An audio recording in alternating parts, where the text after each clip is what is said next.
afternoon. Welcome to the National Hardware Show.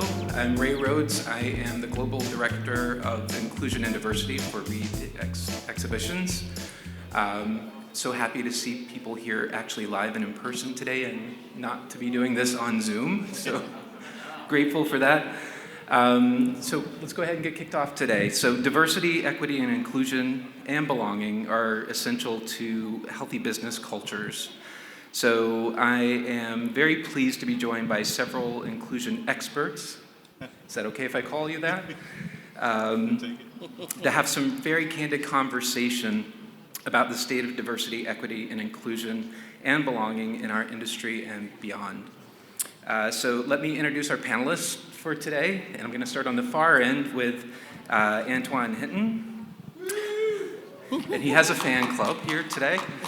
Antoine is the Director of Merchandising Operations Department at True Value Company, LLC.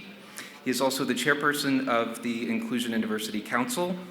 Antoine's professional career spans over 25 years in the areas of operations, inventory, and merchandising at major retailers such as Sherwin-Williams Paint Company, Ace Hardware Corporation, Sears Holding, and currently is True Value Company.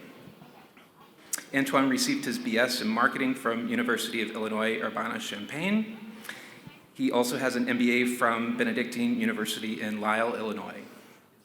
Antoine has appeared on multiple webinars and podcasts related to DEI, most recently the National Hardware Retailer Association's Taking Care of Business podcast with host Dan Tratanczek, and a fireside chat hosted by Range Me and ECRM with Damon John from NBC's hit show Shark Tank. So welcome. Thank you.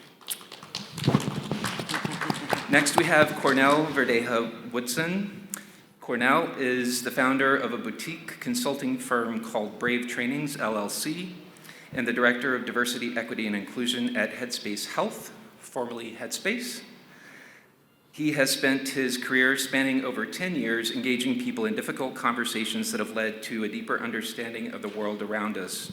Cornell has traveled around the country working with higher education institutions, nonprofits, and corporate organizations on their inclusion efforts. So welcome, Cornell. Thank you. And next, last but not least, Denise Medved. Denise is Chief Growth Officer at Zamax, a composites manufacturing company.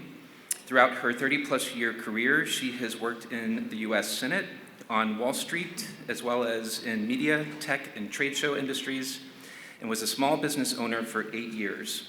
She has witnessed many changes in the workforce over the years and is very optimistic about how DE&I has changed and will continue to change the landscape. So welcome, Denise. So we're going to get right into this. We have a lot of ground to cover in a little bit of time, and we hope to have a little bit of time for some questions and answers at the end.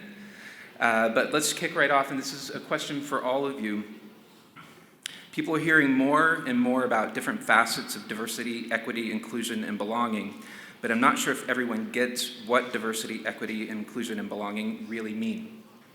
What is your definition of DEI and B, and what does it mean to you personally? And if we could start with Cornell, throw it to you first. Yeah. For me, diversity is about representation. It's about the makeup of the spaces in which we inhabit, right? The different people and the different identities and backgrounds in which they bring into that space. The equity is really different from equality. Equity is about having what I need in order to navigate that space. So I liken it to dietary needs, right? I'm vegan. And so if you don't have vegan options, that's not necessarily equitable to me because it doesn't match the needs that I have. If you walk into a room and say, well, everyone's getting chicken, that's equality because everyone gets the exact same thing, but it's not equity. Inclusion for me is really about inviting people to the table. Right, it's giving people access to the company, giving people access to that meeting or to the knowledge that they need in order to understand the business better. But for me, belonging is really the end result we're looking for. For me, belonging is wrapped up in psychological safety and thinking that I can feel safe and secure in this space with my identities. As a Black gay man, I don't have to fear and worry that someone's gonna mistreat me or treat me differently because of those identities that I hold. And that's where, for me, that belonging is really that end result, and the road is diversity, equity, inclusion on the way to belonging. Great, thank you, Cornell. Antoine, let's go to you. What do you think? Testing. This mic? All right, I'll use Cornell's mic. So, thank you, Cornell. So, I'll say at True Value, we currently use the title D&I or IND, Inclusion and Diversity. We're currently exploring expanding it to DI and DIB. So I'll give my perspective, if you don't mind, Ray, from a D&I perspective. So at True Value, we say diversity, right? It means that we're all unique. It is a collection of similarities and differences that we each carry with us at all times based upon three things: characteristics you're born with, experiences we've had, and choices that we've made. So that's diversity. On the flip side, inclusion is when people are not valued in spite of their differences, but rather are included as part of a team because of their differences in outlook, perspective, background, of which are seen to add value. Inclusion is also, Cornell said a little bit, allowing types of people to have the opportunity to contribute their unique talents because they are respected, valued, and they're heard, right? We like to say that diversity is the what and inclusion is the how. Diversity is asking me to the dance, right? Cornell asked me to the dance, but when we get to the dance, Cornell don't want to dance with me, right? So that's lacking inclusion, right? So diversity is asking me to the dance, and inclusion is asking me to dance once we get there, right? Diversity is doing everything you have to do to hit the diversity quotas, right? But when I get in the door as a minority, there's nothing done to support me, right? So in order to support me, you have to engage me. So that's when the inclusion part comes along. Thank you. Denise.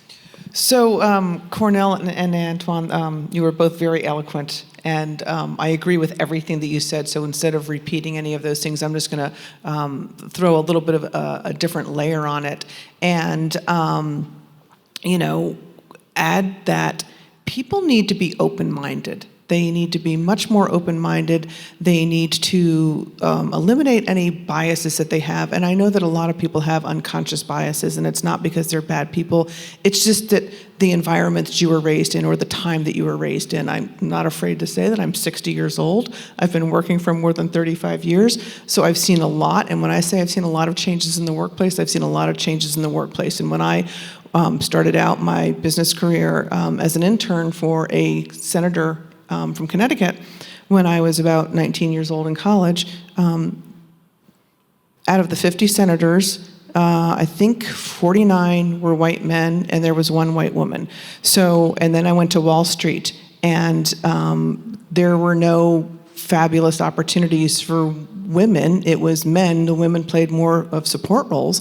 And so I'm just really happy to see how far we've come. There's still a lot more to go, but how far we have come, because we do need to be open-minded. We need to be sensitive to people. We need to look at people as human beings and give them opportunities that they deserve, and then let them either sink or swim, but present the opportunities and don't make it more difficult for groups of people. Thank you. Next question. And Antoine, I'm going to throw this over to you first. All right. Next question. Many businesses have really amped up their focus on inclusion and diversity over the past few years. Mm-hmm. What has fueled this new level of engagement?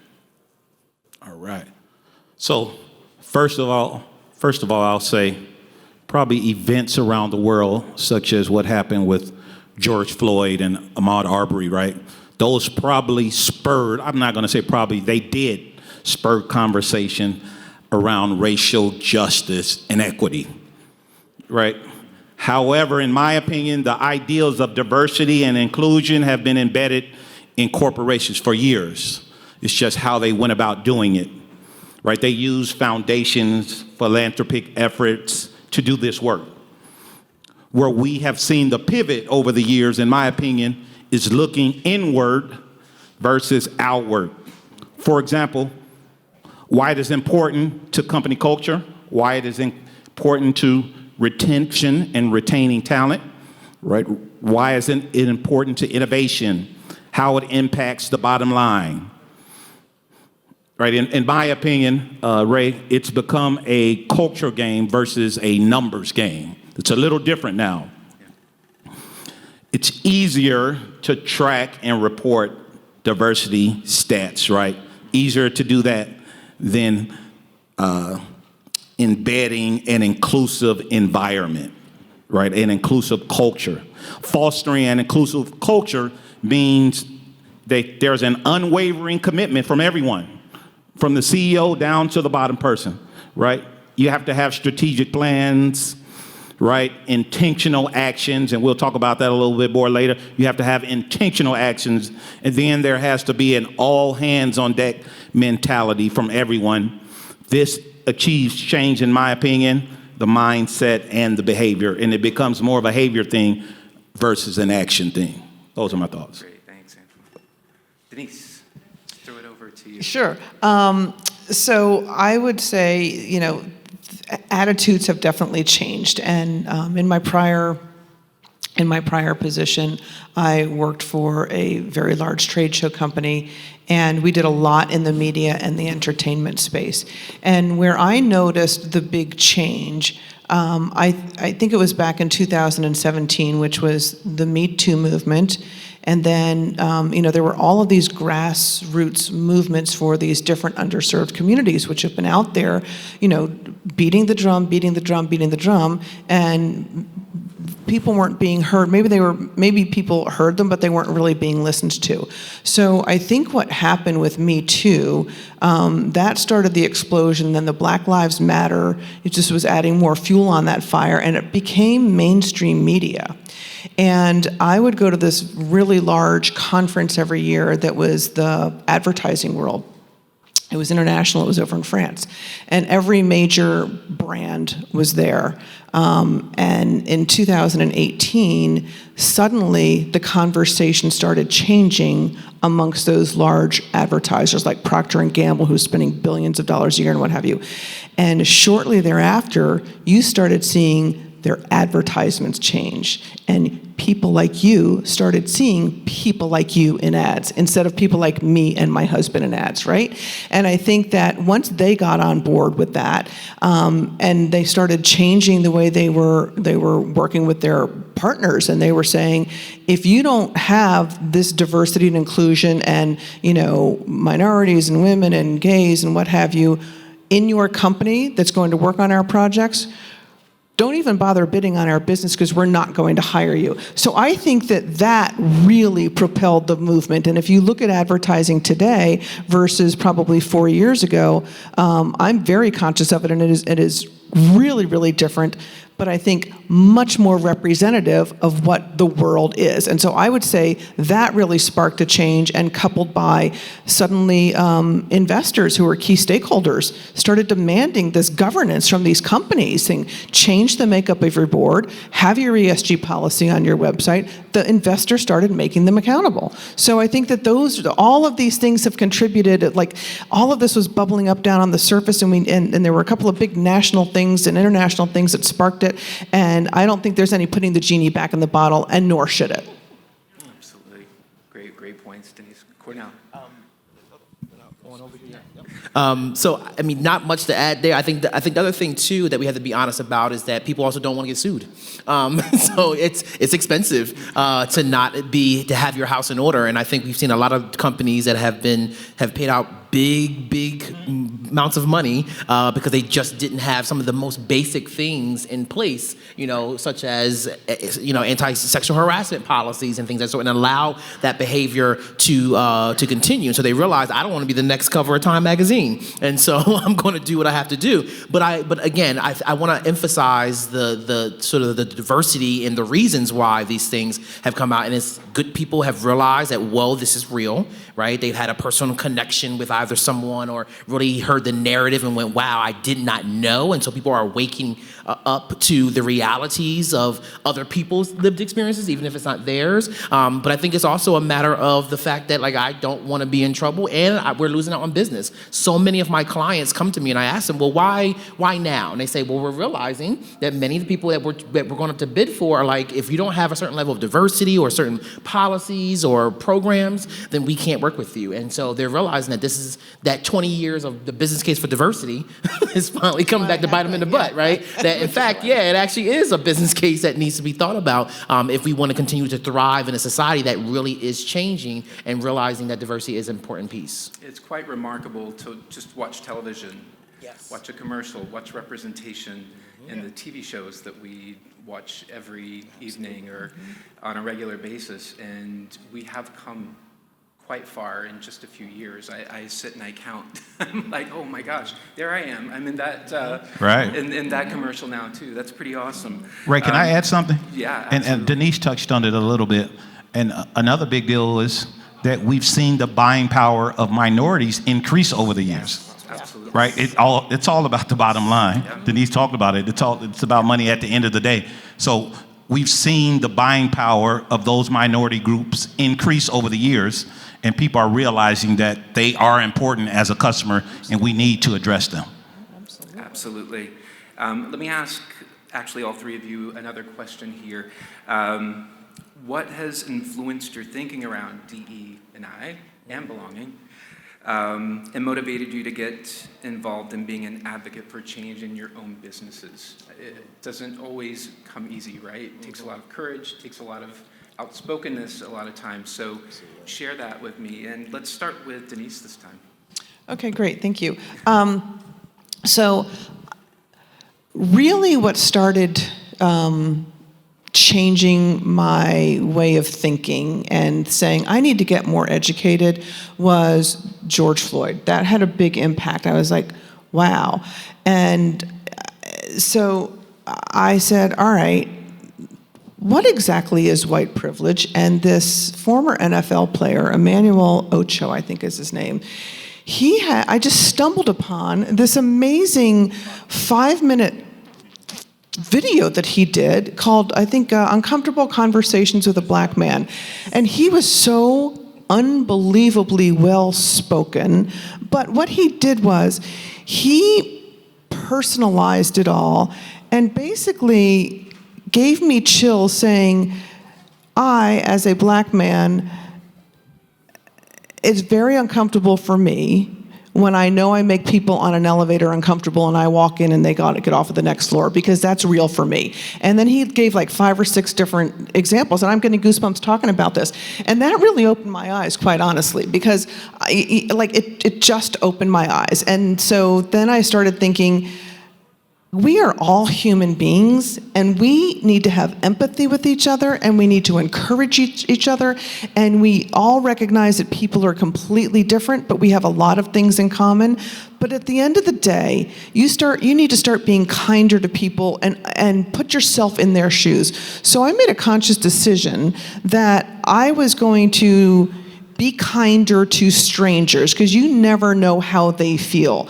These kids, and I kind of went back to my elementary school days, and I was like this shy kid, but I always knew I had a loving home to go home to, so I felt wanted and what have you. But there are shy kids who are getting bullied who don't necessarily have that loving home. And so you have to say, you know what, you don't know what's going on behind them. It doesn't cost you anything to be kind to them and maybe make their day. So those are some of the things that sort of I have, just as a human being, changed about myself. That's awesome. Great. Cornell.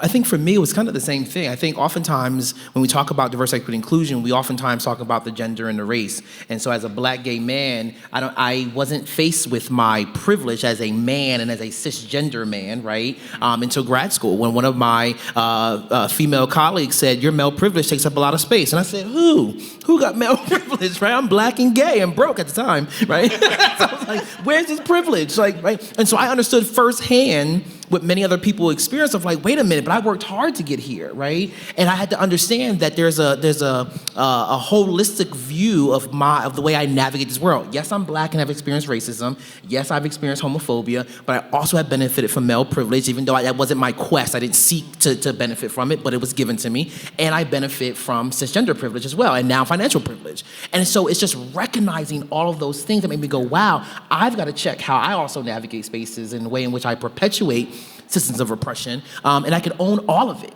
Doesn't mean that I'm a bad, horrible human being, right? It just means that the world sees me in a different way, and I can make a decision right here, right now, in this moment, to take that opportunity to lift up other voices that don't typically get that. And that for me it was my network. Having a diverse network really helped me go, whoa, okay, Cornell, there's more to than just your blackness, your gayness, and growing up poor. There's a whole other dimension of diversity that you have to think about as well. That's great. Wow. Great. That's fun. Awesome. Great answer, seriously. All right, I'm gonna try to follow this up. I got multiple things I think of when I look back. I've been in the industry 25 years. I started when I was 7. I'm joking, but I've been in the industry 25 years. And being in an industry that lacks diversity, let's be honest, the industry lacks diversity. I'm not saying anything earth-shattering, right? And simply wanting to see more people that look like me, right? It was simply that. That's what started it. Number 2, probably most important, Ray, I got 2 daughters. I don't know if they'll ever work in the hardware industry, right? But my hope is that I can make life easier for them, right? And ensure that they have a fair shot when they enter into the workforce. That's probably the most impactful thing, if I can say. Identifying a need at my company and addressing it, right? My grandmother told me when she raised me, don't just identify a problem, but offer up a solution. So identifying a problem and then stepping up and being able to fill a need. And being a part of a company, I got a couple of my true value people back there, being a part of a company where we have a CEO, and our last few CEOs, they embrace inclusion and diversity to the utmost. So that's made it easier for me as well. 2 more things I'll say: the lack of minority representation at the leadership level, right? In multiple companies I've worked for, right? That's always made me think, what can I do to change that, right?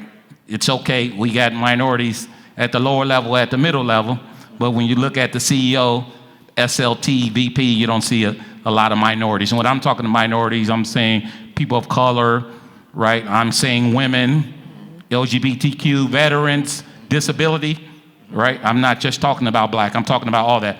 And then lastly, probably Ray wanting to be a role model to the young people that come behind me, right? Wanting to be a role model. So I feel like it's kind of like more of a calling than anything. So that's my thought.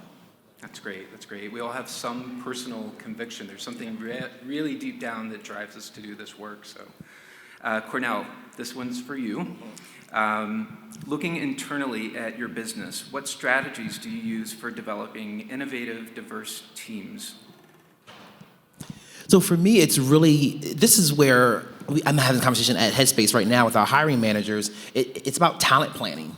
Right? You have to understand where the business is going in the next 5-10 years, and where do we lack in terms of the skills to be able to deliver on that vision in the next 5 or 10 years. What products are we going to need? What new software or new services are we going to need to develop in order to meet the needs of the consumers, and be able to take stock of where are we currently and where are the gaps, right? And so when we're out there hiring new talent, knowing exactly what it is that we're looking for can really help us identify that in multiple types of people, right? What the number one problem that I oftentimes find where people are building teams, that they don't know what they're looking for, right? And so the bias kicks in, the unconscious part of it of like, I'm looking for somebody who looks like me. That's not necessarily always consciously. I've seen some examples where that has happened, but unconsciously they end up going with the person that they feel comfortable with. We all do that. When I walk into a room of people I don't know, I'm looking for people who look like me or who I think might have similar background as me, because that's where my comfort is.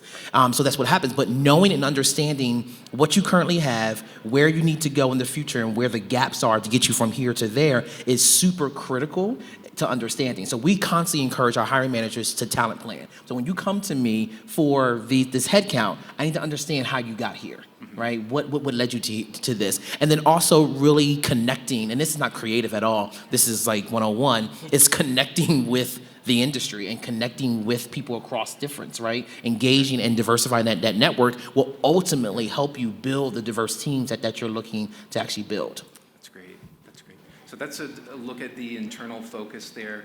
Antoine, I want to ask you, as far as that external focus, and since it is the National Hardware Show, full of suppliers, we should discuss the importance of supplier diversity programs.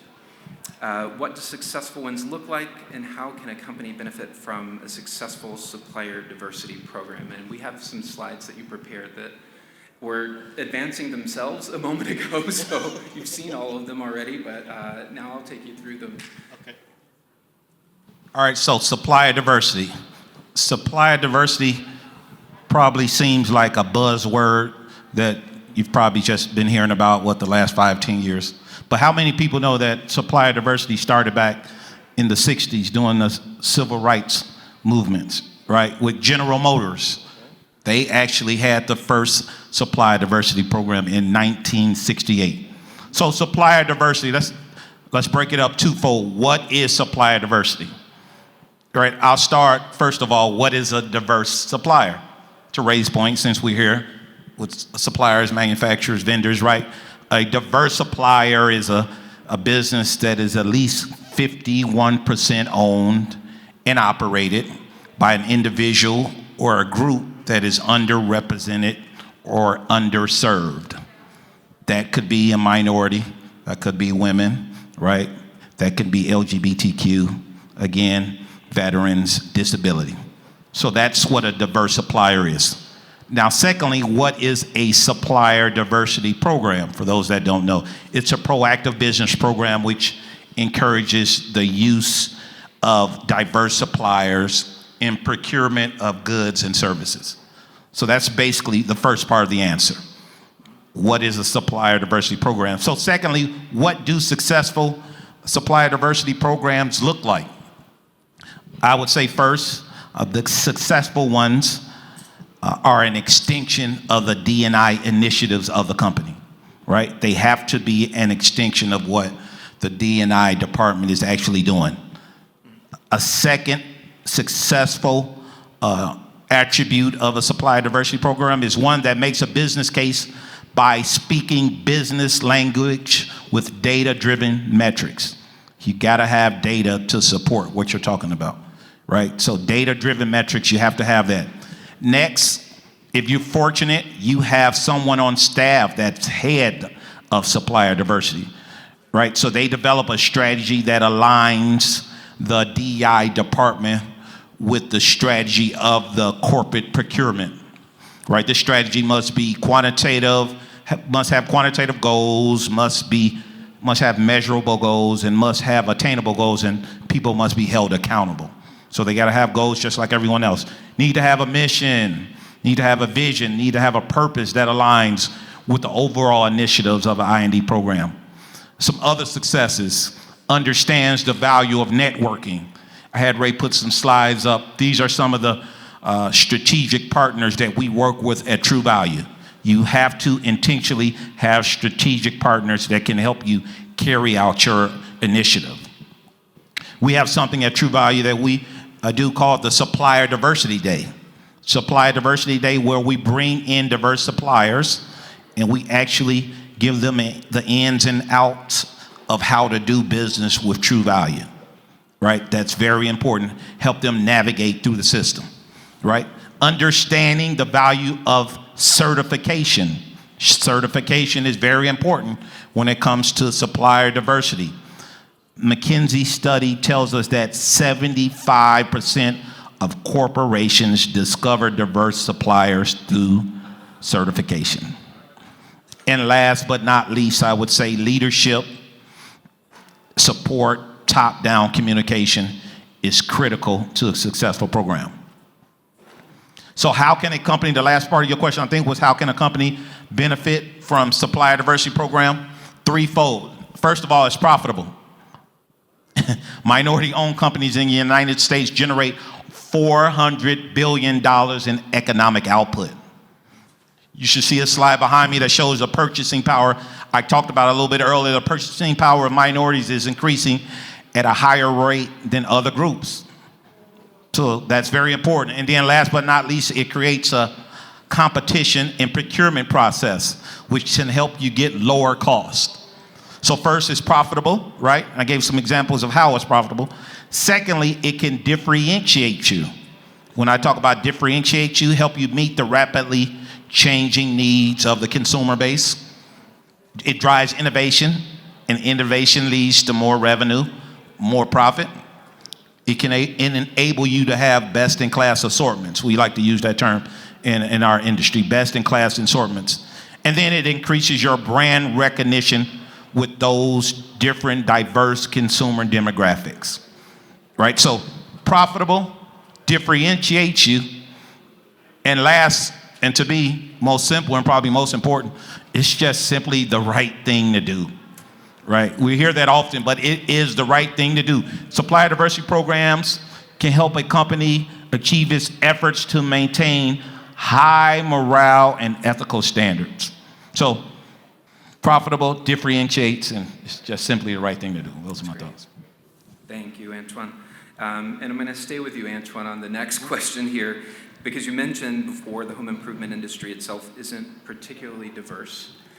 What are some of the things we can do together as an industry to try to begin to move the needle on this, and why is it important, and what are the benefits of doing this? All right. So here's my opinion. I'm going to say something earth-shattering. Hopefully no one bothers them. The hardware industry is a white male-dominated industry, right? That's not a negative. It's a fact. Denise alluded to it earlier, right? So two things come to mind in my opinion. How do we eliminate racism? How do we eliminate sexism, right?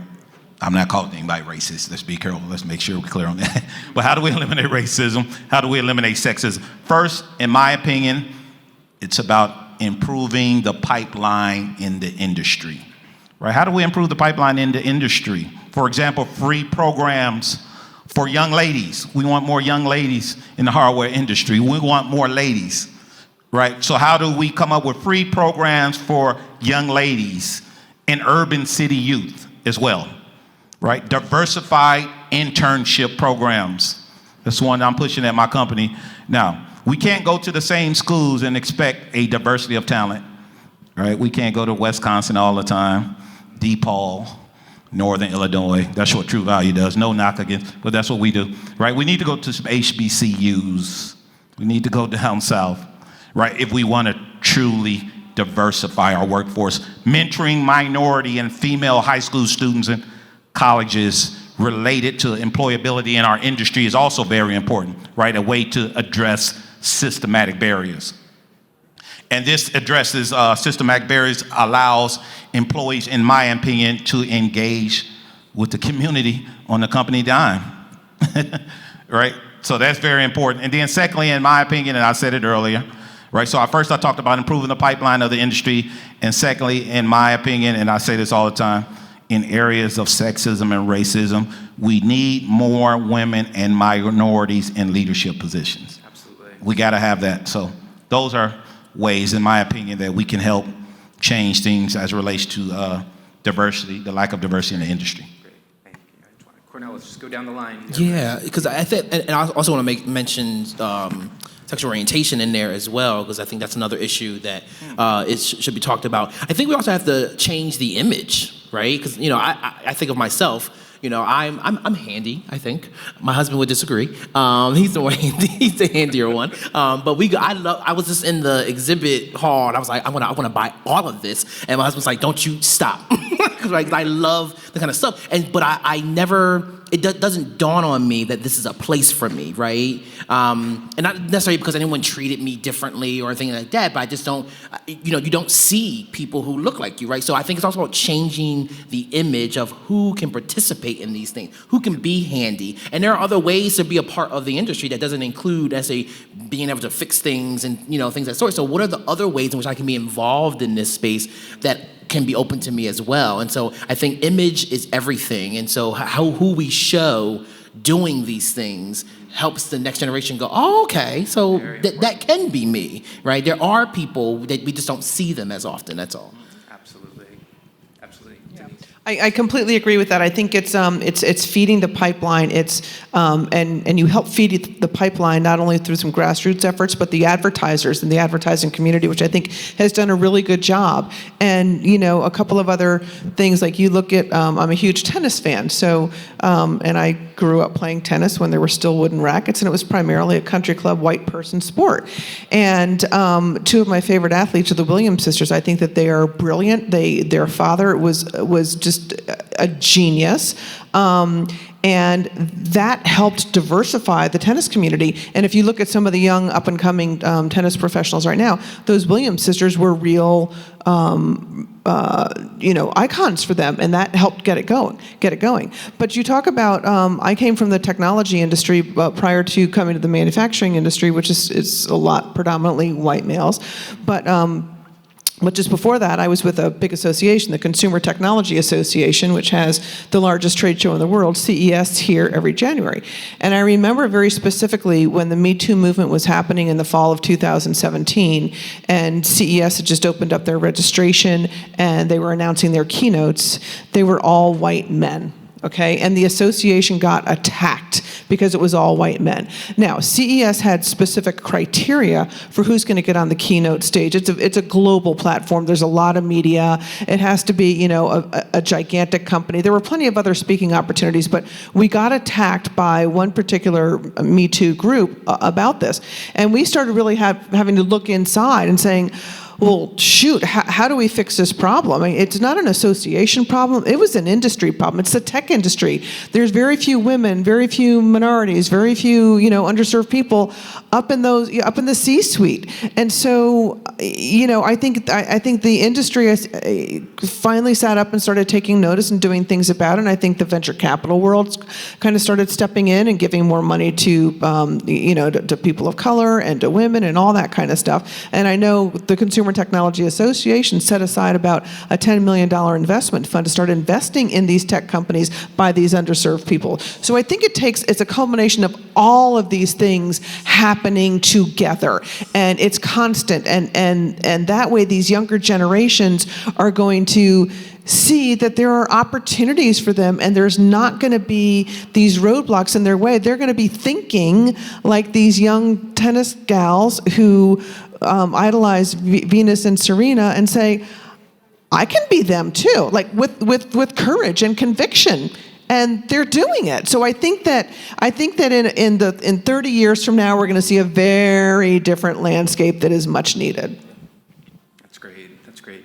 I'm going to turn this now to Cornell and Antoine, because you are responsible for running DE&I programs for your businesses. So what successful initiatives or best practices has your organization identified to help promote a more inclusive culture? And want to start? You can go. Okay. For us, it has been about data. Data is huge, right? Because many times what drives this work is their emotion, their feeling, their gut reactions, which emotion and feeling and gut reactions have to be a part of the work, because this is not an emotionless initiative, but it has to be around data. So I can't walk into one company and go, we're going to do this, and then walk into another company and do the exact same thing, because their data may not tell me that that's what the case is, right? So we have to know the facts and start from there. Senior leadership buy-in, we say it all the time, it's so critical. Not as many people listen to me as much as they listen to our CEO, right? When our CEO says, when CC says, we're doing this, you better believe everyone's putting aside everything else to get it done, because she said so, power, right? And it's positional, right? She holds the influence to be able to say, this is the direction we're going in, get up, get on, or get off. And I think the other thing is giving people. I'm in a doctoral program in my free time, and we talk about accountability and motivation, right? That drive people to be involved. So when I find that when I go and tell people this is what we're going to do, these are the goals, you get a lot of pushback, because who likes being told what to do? Not I, right? So what we started doing was say, here's what our data is telling us.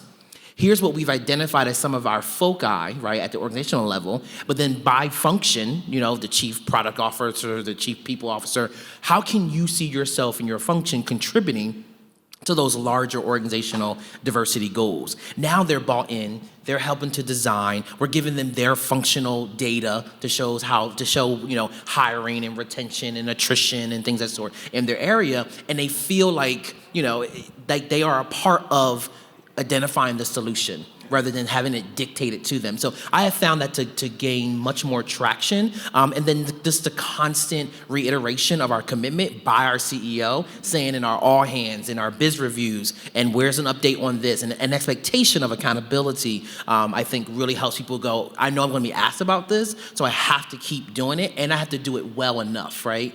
The last thing I'll say is that I stress a lot to any client, or particularly at Headspace, Headspace Health now, that perfection is not what we're asking for right now, right? Like that it's just, I don't believe in perfection. I don't believe that something will ever be perfect. What we are asking is a constant moving forward and doing something. So to the point that you just gave it an example, your organization didn't get it right the first time, but you responded in a way that made people go, thank you. Mm-hmm. You heard me, you responded, you validated, we can move on, right? And I think that's super critical. That's everything. Yes. Good, Winston. All right, so at True Value, some best practices we do. So let me start, and Cornell touched to it a little bit. We have a volunteer group that actually heads inclusion and diversity for us. So we have a team of 30 people. These people are passionate about it. They volunteer their time. I like to say my director of merch ops is my day job. Head of D&I is my night job. So we have people that are passionate about it. They volunteer their time, but they want to be part of the solution, and they have some say in it. So that's a big part of it. So a lot of things I'm going to share with you. Not all things that I implemented my group, but a group of 30 people. We have a hiring training class that is focused on hiring diversified candidates. When you have an open position, we check the list to make sure that you completed that hiring managing diversity class. And if you haven't, you have to take that class before you begin your interview process. We partner with our HR recruiting team to attend diversity career fairs. All right, that's something that we do as part of the I&D Council. We have company town halls quarterly where we give I&D updates. That's very important. Our CEO has given us the floor. Whenever we want to be a part of the town hall meetings, we can explain what's going on in the I&D world.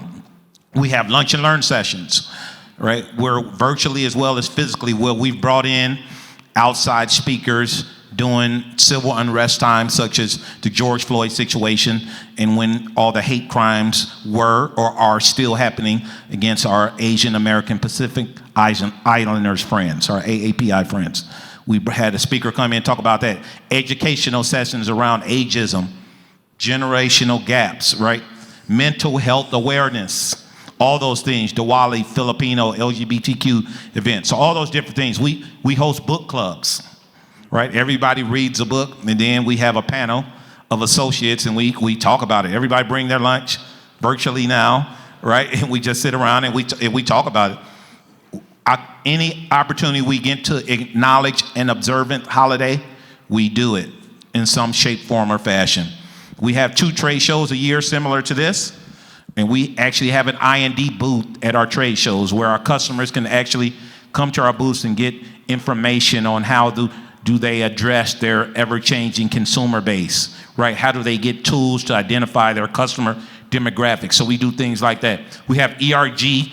For those that don't know, employee resource groups, we have roundtables, such as Black Champions, Disability and Friends, right? So we have different things like, in addition to that, I mentioned creating those strategic partnerships. We've hosted that Supplier Diversity Day that I mentioned, right? We've hosted writing workshops. Now, this is no fear. Writing workshops where associates shared their stories of racism. How vulnerable is that? And it was awesome. And I got so many emails from associates how they enjoyed that. People actually shared their story, how they didn't realize, to Denise's point, they had an unconscious bias and didn't even realize it. But they were brave enough to share those type of stories, right? New hire orientation. they carve out 30 minutes to an hour for me to actually speak to all new hires that come in, right? That's very important, different things like that.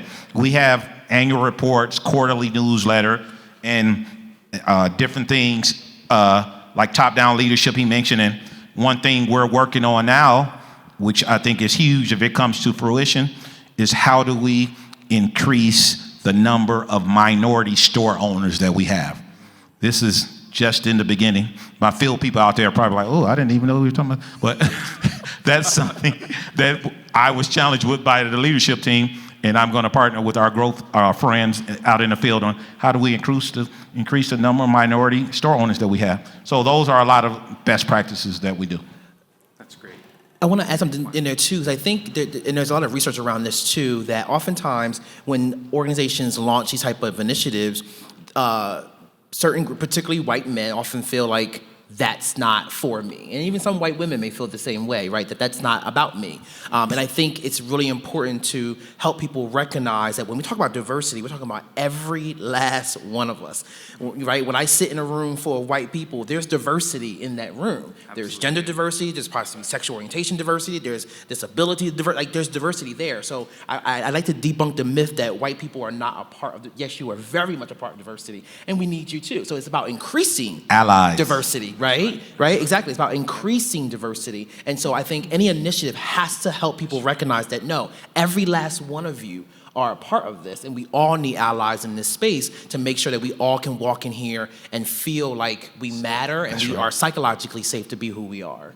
It's incredible how you see the organization transform and the level of trust that you start cultivating when you start having these really complex conversations in a really safe space, and that's something that we've seen in our own organization.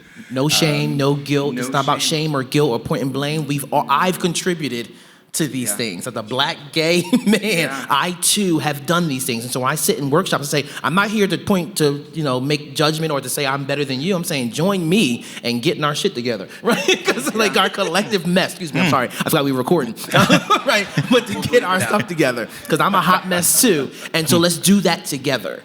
Yep, and Denise talked about it, unconscious bias. Yep. Whether you realize it or not, we all have unconscious bias. So first thing we talk about is look in the mirror first, right? And realize what unconscious bias you have and then address them, but everyone has them. Michael Jackson said it best, look, talking to the man in the mirror. Man in the mirror, that's it, that's right. That's real talk, seriously. Great. Oh, we need to share notes. I didn't have my pen. I brought my little tablet up here. I thought I was going to take notes, but forward it to me, I please. can't do both. I was sure about to take notes, but I'll figure that out. I'll listen to the recording. We're already Can't make sure we get last that. question here for everyone. I'm going to start with you, Denise, with this one. What's your most important piece of advice to those folks out there who are just getting started building a culture of inclusion and diversity within their own businesses? Well, I would say, like, there's so many, it's such a conversation now. You can't turn one way and not find a conversation going on. But I say take it down to just a humanity level. We are all human beings. We are all people with feelings. We are all people with vulnerabilities.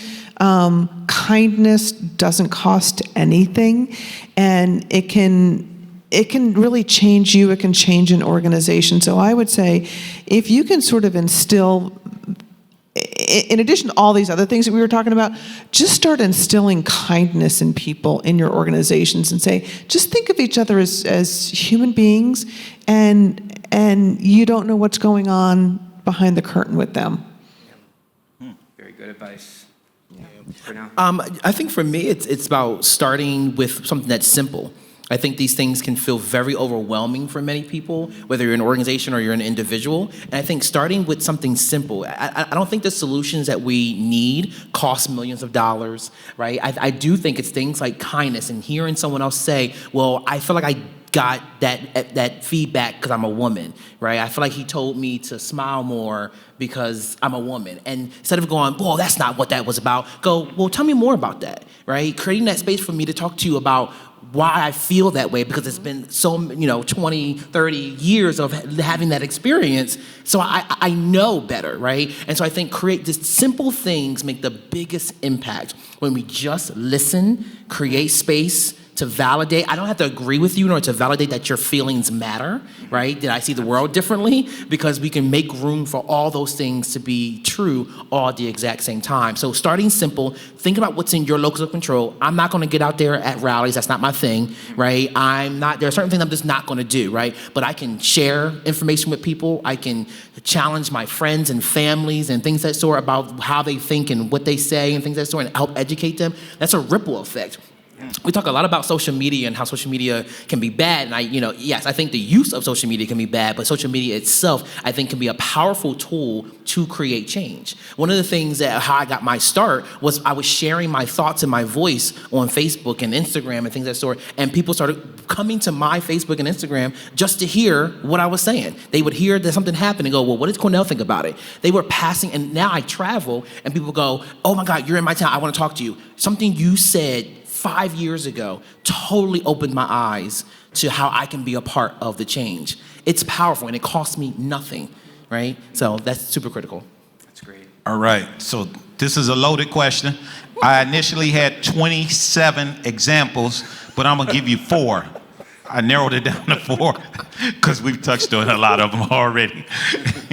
But in all seriousness, first, you have to take a look in the mirror and be serious and intentional and decide if it's truly about awareness or if you really want to move the needle, right?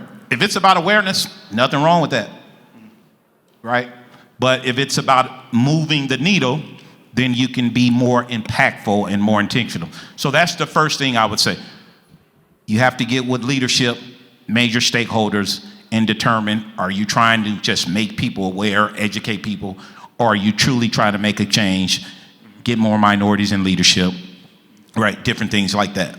So secondly, I would say companies must get involved with issues that affect minorities and that create DEI departments just for optics, right? Not just create DEI departments for optics. They have to get involved with what's going on in the hood, if I could say that, right? They have to get involved with what's going on in the community. That is very important. One thing I love about True Value, we have a True Value Boys and Girls Club. Phenomenal, in a Hispanic neighborhood. Like, we're in the hood. If I'm from Chicago, anybody know that neighborhood? It's a bad neighborhood. But that's what I'm talking about, getting into the streets, getting involved with it, and not just having a DEI department so you can say, we have a DEI department. Another thing I would say, often companies focus on recruiting, but you also must focus on retention, right? You can get those different demographics groups in the door, but how do you retain that talent? Right? You get them, we like to say you get them in the front door and they leave out the back door. If they're not engaged, if they're not feeling a part of the company. So you can't just focus on recruitment, you have to focus on retaining as well. Then last but not least, inclusion is just as important as diversity. You hear people talk about diversity all the time, but they don't talk about inclusion. Inclusion is very important. And when you talk about inclusion, there must be a two-pronged approach for inclusion. I like to say structurally, as well as behaviorally. When we say structurally, right, do you have the structure in place to help support the different customer demographics that we're talking about? When I say customer demographics, the different type of associates, the different groups of associates, right? When I say the structure in place, inclusion of minority on boards, right? Strategic committees, being a part of strategic committees.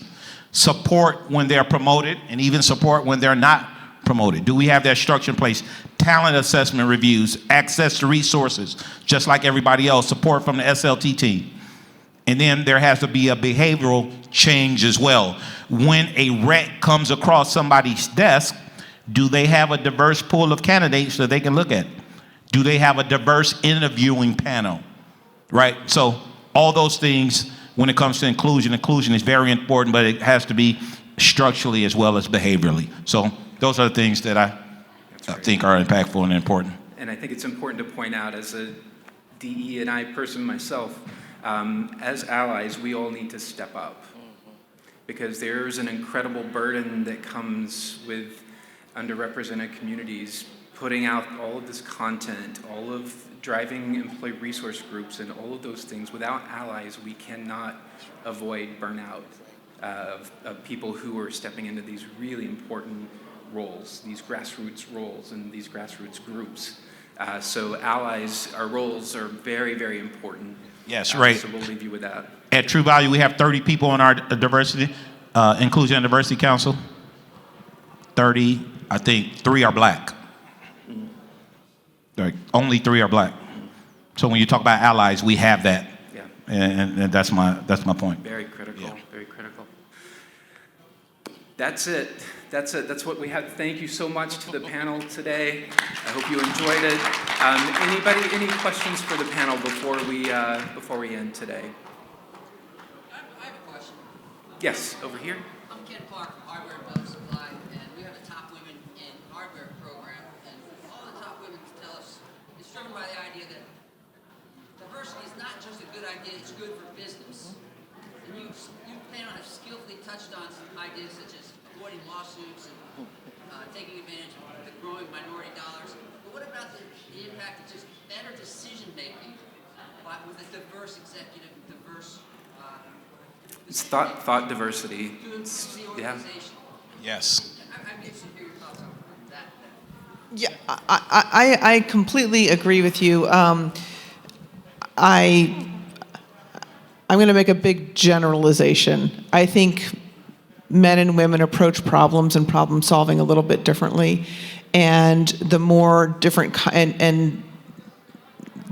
kinds of people you have around the table in trying to problem solve something, whether it's male versus female, and we can add all the other components of the racism and what have you. Like, the more diverse group you're having at the table to solve a problem, I think the better the problem is going to be solved.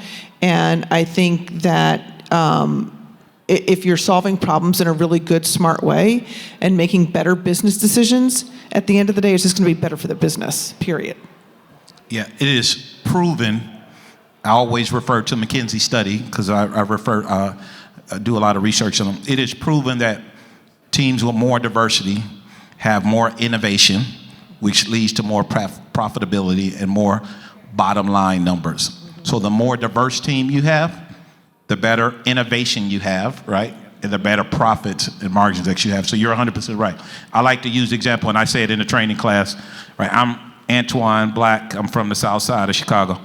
If I had a team of 10 and they were all like me, we would have the same answer when you ask the question, right? But if I have a diversified team, everybody with different characteristics, different experiences, different outlooks, then we're going to get 10 different answers, and that's going to make us more innovative, more thought-provoking, so on and so forth. So it's very important to have a diversified team because it leads to innovation and more profits, different things like that. And just to pile on the research there, Deloitte also did a study that showed that organizations that had diversity, specifically at the senior leadership team level, were 45% more likelier to increase their share of the market, and then 35% more likely to increase revenue year over year, right? So there's lots of research out there that talks about, and I would argue that diversity may not necessarily be the causation, but a part of the correlation about why, right? And so I think it's a part of, and you talked about this earlier, Denise, the whole system of ways in which we do better, right? And diversity is a piece of the spoke of the wheel that adds to that creativity when you have those different approaches, different lived experiences in that room, looking at the same problem, but coming at it from a very different vantage point. So tons of studies out there that definitely show that, and hopefully we can start using that data more often. Yes. And if you look at it just from a really simplistic point of view, at the end of the day, consumers come in all kinds of different flavors, right? So do you want one particular group of people making the decisions on that company that's going to be selling to a huge variety of consumers? No. Is that a best business practice? Probably not. Actually, it's proven that it's not, right? So. Right. Yes, we have at True Value, we have a system.